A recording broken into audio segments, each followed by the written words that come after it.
Welcome to Missing the Point. I am Hollywood Rayshawn Buchanan with my guy DK Sizzle. I wish that we were coming to you under better circumstances. It does feel like a basketball death in the family right now. The Celtics now are down 3-1 to the New York Knicks as they lost 121 to 123.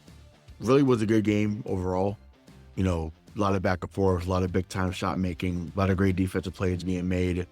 But if you're a New York fan, you're elated. This is something that you guys have been waiting for. So, they're saying go New York, go, right? So, and rightfully so. If you're Celtics fans, the reigning defending champions, you're realizing that your championship reign, but it's coming to an end. Not only you down 3-1, but you lose your best player to a lower leg injury. So just your initial thoughts on the game and just, your thoughts when you saw Tatum go down with the leg injury. Jesus Christ. I mean, it was awful. It was just terrible. I just had this sinking feeling from probably halfway through the third quarter onward when they were just hitting those mid-range shots on us over and over and over again, like everything was falling for them. So I started to get this kind of sick feeling in my stomach that we were going to go go down 3-1 regardless. Seeing Tatum go down and then seeing his initial sort of reaction, calling his own timeout, banging his head on the floor, just looks in so much pain. That's not something you're going to see a guy come back from within the same season. I don't know if we're going to see him come back soon, in a wider basketball context. So I guess to answer your question, it's kind of hard to figure out what I'm more depressed about at the moment. You're asking for a miracle to come back from 3-1 anyway, but to lose your best scorer, your best player, and him coming off a game where he was kind of doing a silence the haters game, he was playing great defense. He was really awake to the game. He was scoring from everywhere. He still took a couple dumb fucking threes when he looked a little tired.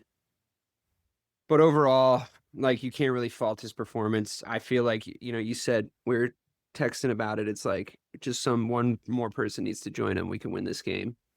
Yeah. And instead, his ankle exploded from a non-contact injury, and he was pretty down, getting wheeled in the hallway. So I don't think we're going to get a Paul Pierce wheelchair situation. I think I think that's our season, bud. Yeah, no, I'm with you. I think that he absolutely was having that game, and he was due. I thought the discourse around him was being a little blown out of proportion. Yeah. Yeah. The way people celebrate him not succeeding in a given game is insane. Yeah, it's crazy. It makes me feel like I can't get frustrated with my own guy because I feel like I have to go to bat for him in the wider media context because everybody's so ridiculous about him. I get to get frustrated with him. You get to get frustrated with him because he's your guy. But the way people talk about him in the broader NBA context, it's why? Because he hasn't made any funny jokes for you to laugh at. You fucking hate him as a basketball player. I don't really get it.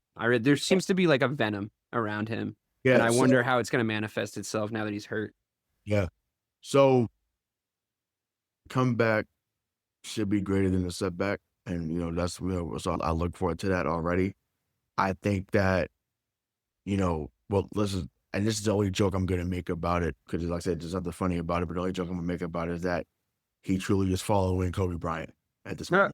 He's younger. He was just younger than Kobe when the injury happened. So, but to give context to what's happening here, if you remember what happened with Golden State, right? Now, Golden State made 5 finals in a row.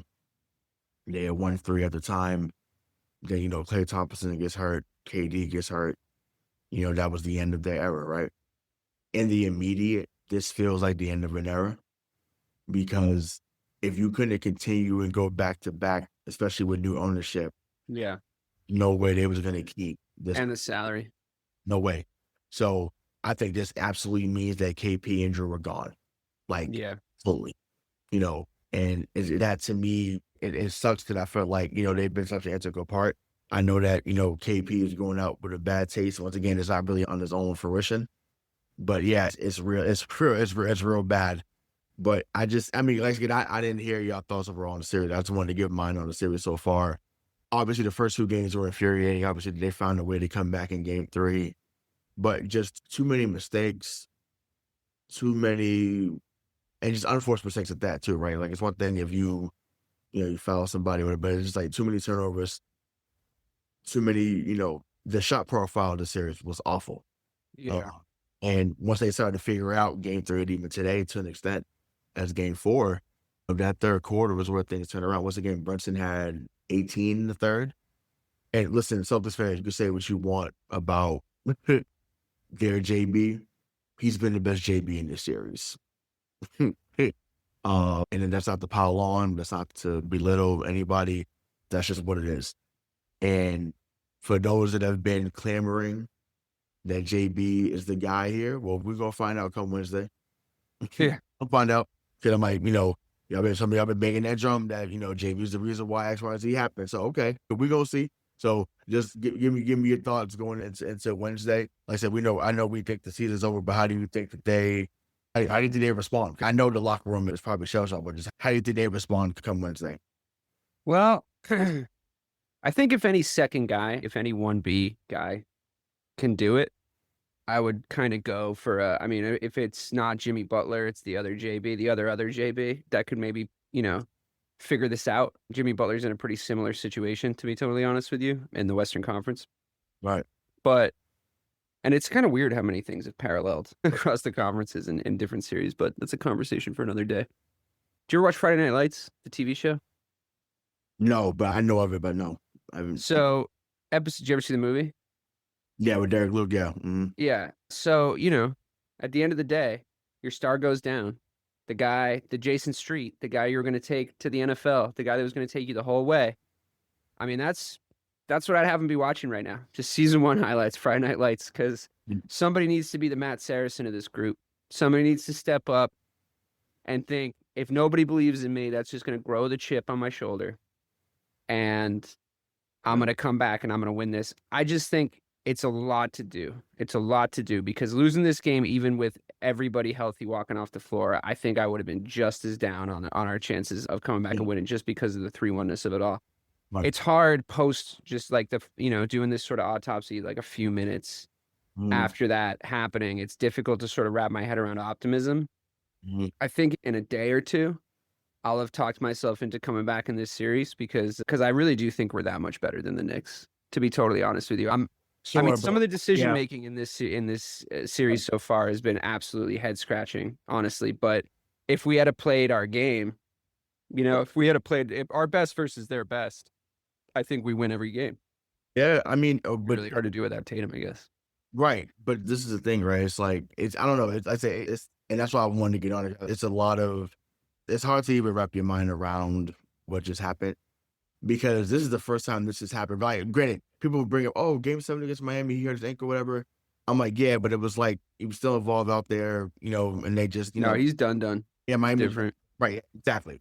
But we have never had this scenario in the Tatum era where he's out for an extended time. This is, JB's been gone missed time.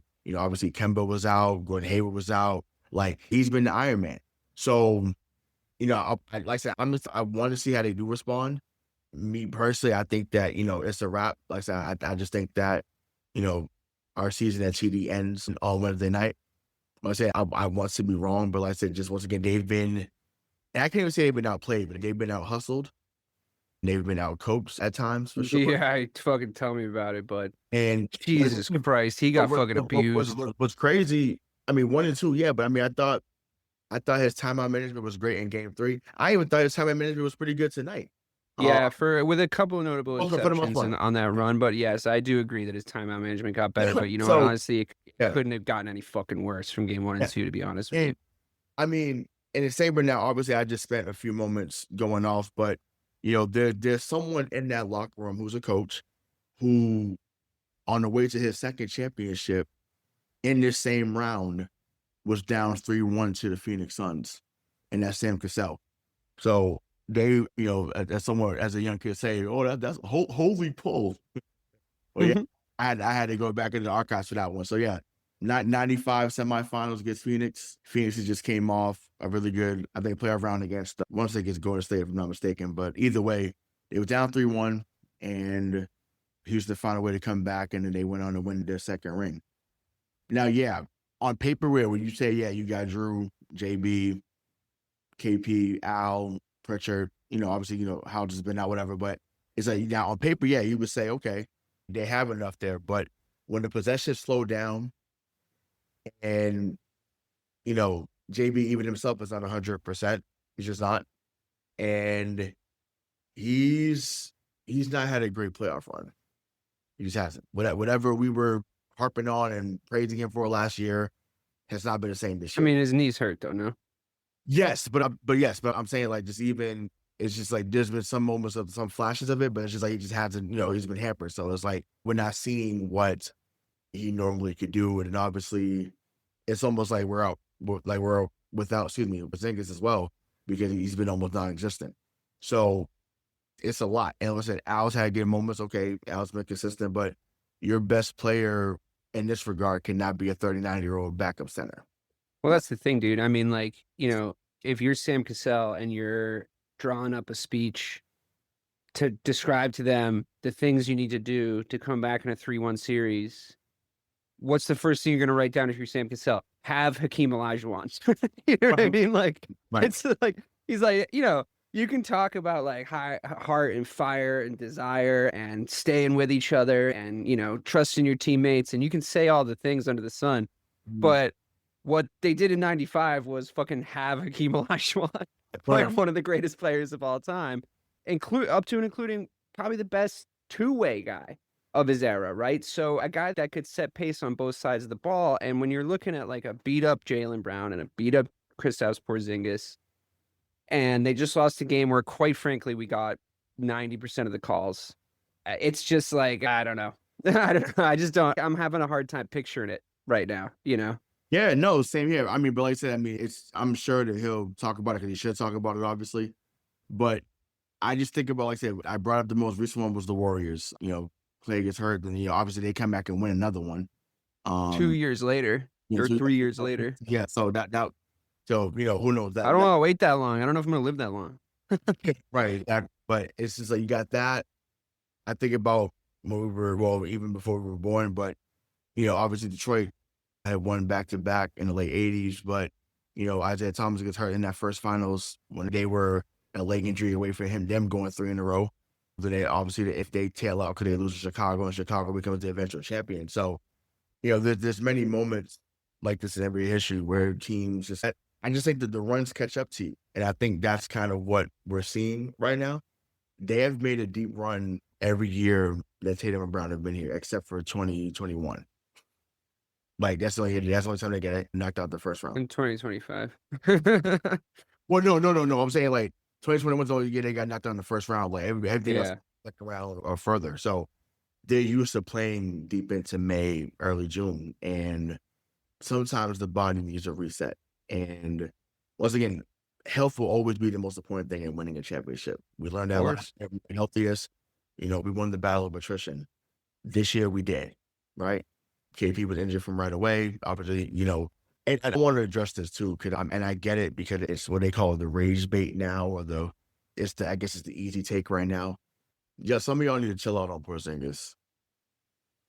Because once again, if it is an actual respiratory thing, which it looks like it's the way he's running up and down the court, he's forever good in my book for what he did in game 1 last year. I'm not here to say it. Once again, do I wish he had played better and, more? More, absolutely. But to me, there's no way, like, that's not my takeaway, is that he's awful. Once again, we knew what the risk was coming in training for him because he had been injury prone for most of his career. Yeah, of course. Well, like, at certain times he figured it out. If I was like, I'd see someone tonight from someone, so, we're training Marcus Smart for this. Marcus Smart's been okay. What's Marcus Smart been up? Marcus Smart's been hurt since he left Boston. Unfortunately, I'm not making fun of that, but like, he's been hurt unfortunately since he left Boston. And that's the comparison that we want to draw. Like, to me, this always reveals the most frantic and insane people of our fan base. And I want to keep things in perspective. Yes, it sucks that they lost the game. Tatum might have had a career-altering injury today or tonight. Yeah. I mean, if it was with Achilles, like, that's going to change the trajectory of his career for sure. Yeah. I mean, now he's not, and there's anyone, because to me, his game is similar to KD's. where he's really good below the rim. So you don't, yeah, he dunks, but it's not something where dunking is not his game is not predicated on dunking and going over you and jumping over you. It just, can you trust the lift? Can you trust, and once again, he's in the gym. So if there's anyone that's going to work out and make sure that he's going to be in shape, it's him.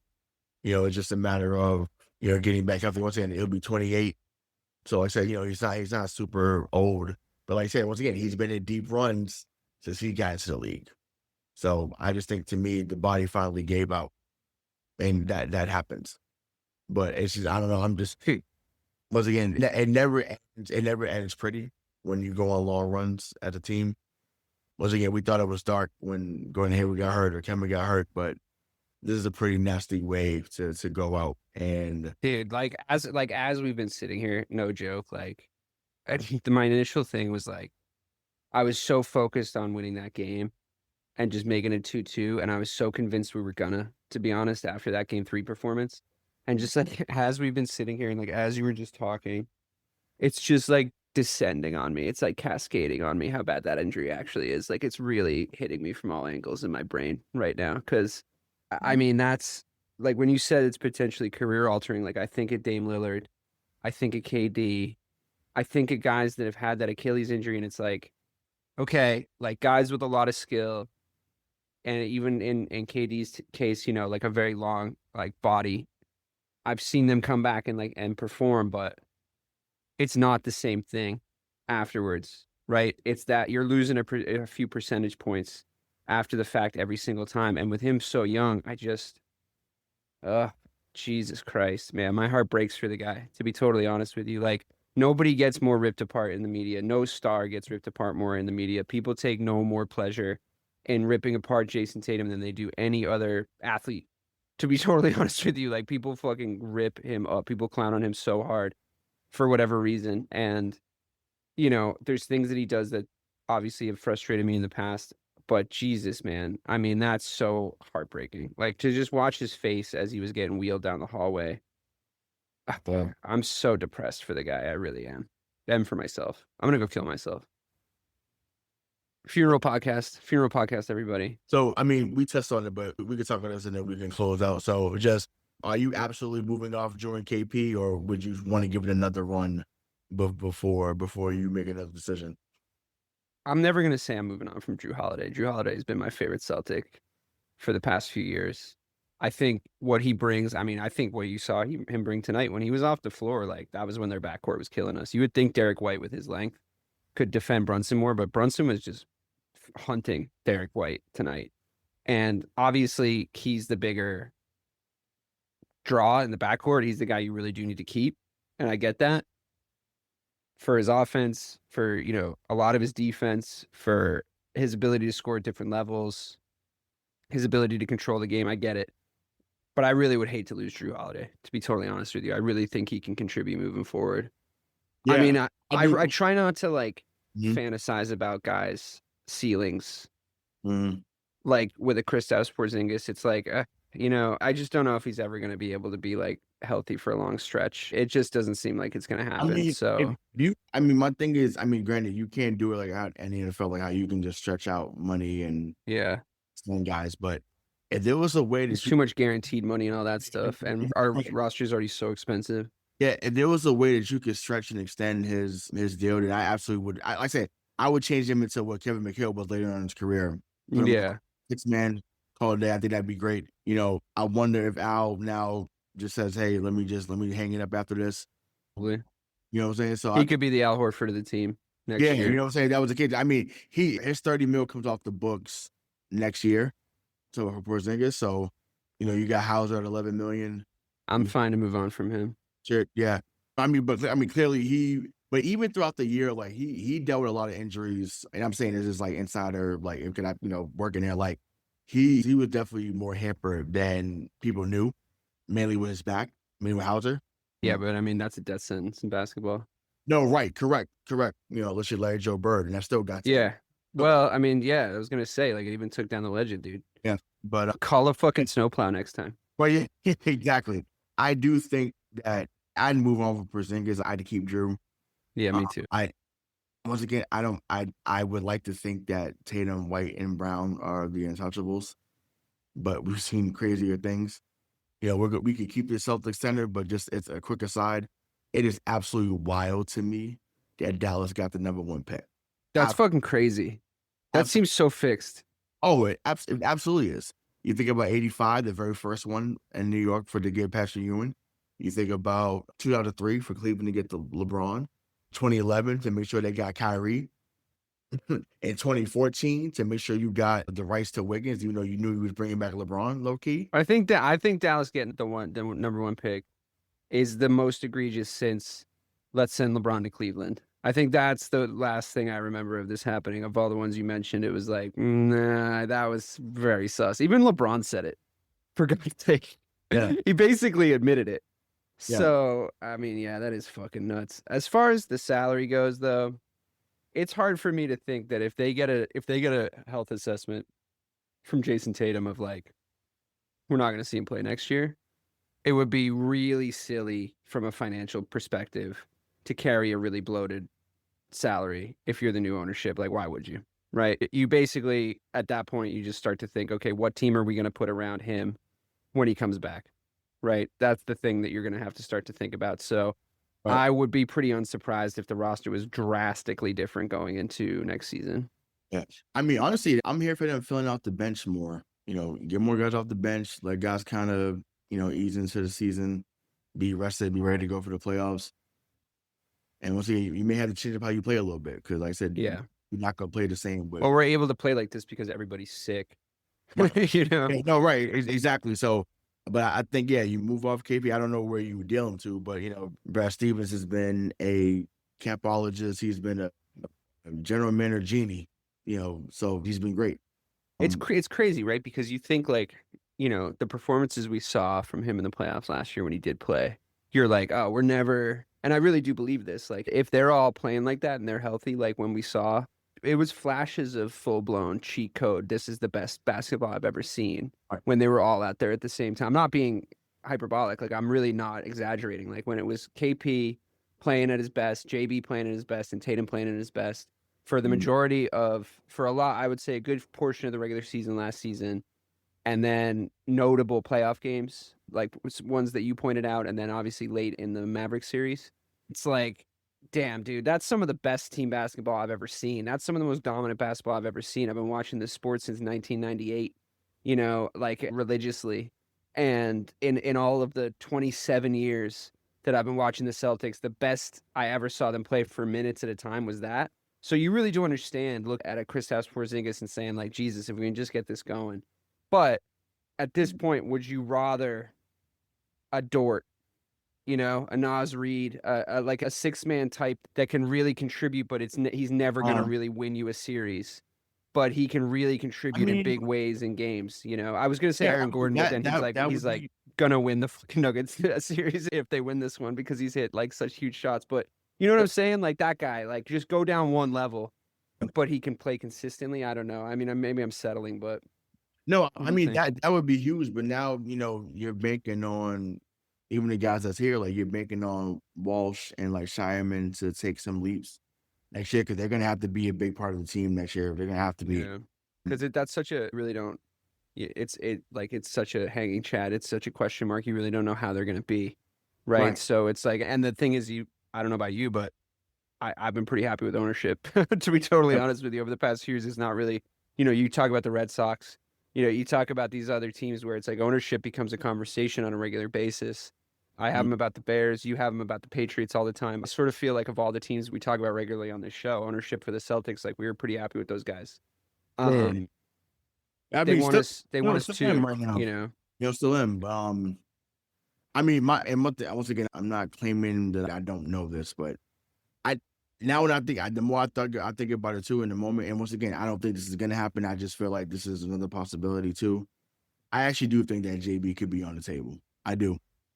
Wow. He's always been someone that's been on the block. Really, since but then he won Finals MVP. Like that seems right, crazy. But I don't know. That just hit me, and I think that Like, if you think you can go back and get pieces for him to, What do you think you'd be get? What kind of like level of package would you think you were getting off the top of your head? I don't want me to put you on the spot, but I'm just trying to um, think of like what kind of a group of guys or one guy you could really get for him.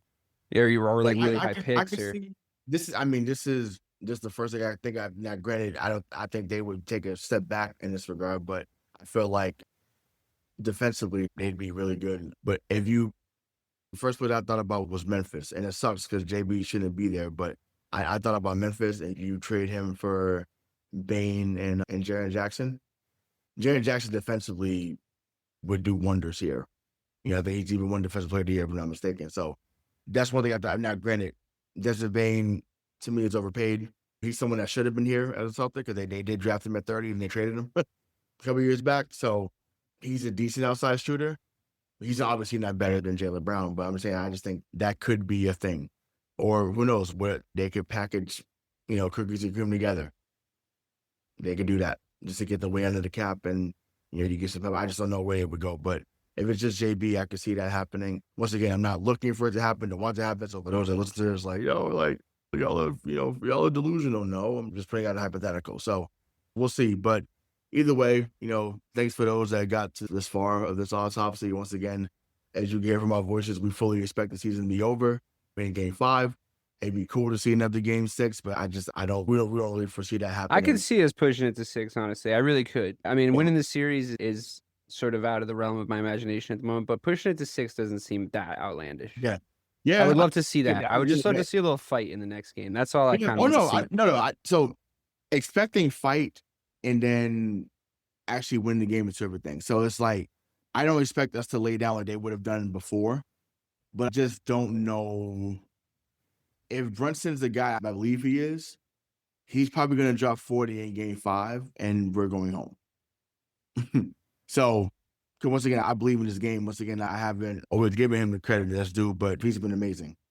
I mean, he killed us for 3 out of the 4 games we played so far. Let's be honest. Yeah, he's been awesome. So, and once again, if he, they was already kind of prematurely putting him in some greatest Knick conversations, but if they get to the finals and, mess around and win it, you look at him differently. Oh, yeah. And we'll see. But, can I actually say one thing, though, just on the yeah. Jayson Tatum note before you sign us off? Mhm. I saw a little blurb at Colin Cowherd today, which really fucking annoyed me because I think guys like him, sometimes he makes salient points, and I understand that his job is to sort of, like you were talking about rage bait, his job is to generate clicks, his job is to generate conversation and have people pay attention to him positively or negatively. I understand he has to have a hot take a day. I get it.